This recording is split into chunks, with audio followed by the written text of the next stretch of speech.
উদ্দেশ্যে করা হচ্ছে আমরা তার প্রতিবাদ। সেটি উপস্থাপন করেছে নির্বাচন কমিশনের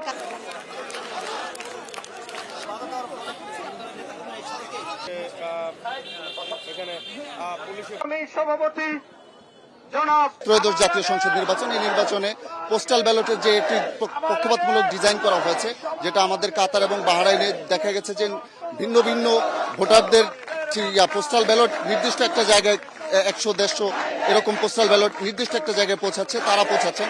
এটা মনে হচ্ছে যে পোস্টাল ব্যালটের ডিজাইন এটা পক্ষপাতদুষ্ট এবং নির্দিষ্ট একটা গোষ্ঠীকে এই স্বার্থের জন্য এই পোস্টাল ব্যালটটা ডিজাইন করা হয়েছে। পোস্টাল ব্যালট নিয়ে যে বিতর্ক তৈরি হয়েছে, অনতিবিলম্বে নির্বাচন কমিশনের সেটি সমাধান করা উচিত বলে আমরা মনে করি। বিশেষ একটি রাজনৈতিক গোষ্ঠীর চাপের মুখে দায়িত্বশীল এবং যৌক্তিক সিদ্ধান্তের পরিবর্তে নির্বাচন কমিশন হঠকারী এবং অদূরদর্শী সিদ্ধান্ত গ্রহণ করেছে, যা স্বাধীন নির্বাচন কমিশনের পেশাদারিত্বকে চরমভাবে প্রশ্নবিদ্ধ করেছে। মবক্কেসির প্রশ্রয় দেয় না, মবক্কেসি করতে চাই না, আবার মবক্কেসি সহ্য করবো না ইনশাআল্লাহ।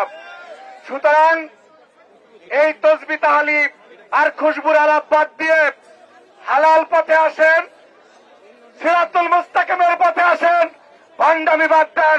এখন বাংলাদেশের সর্বস্তরের জনগণের প্রত্যাশা একটি অবাধ, সুষ্ঠু, নিরপেক্ষ নির্বাচন।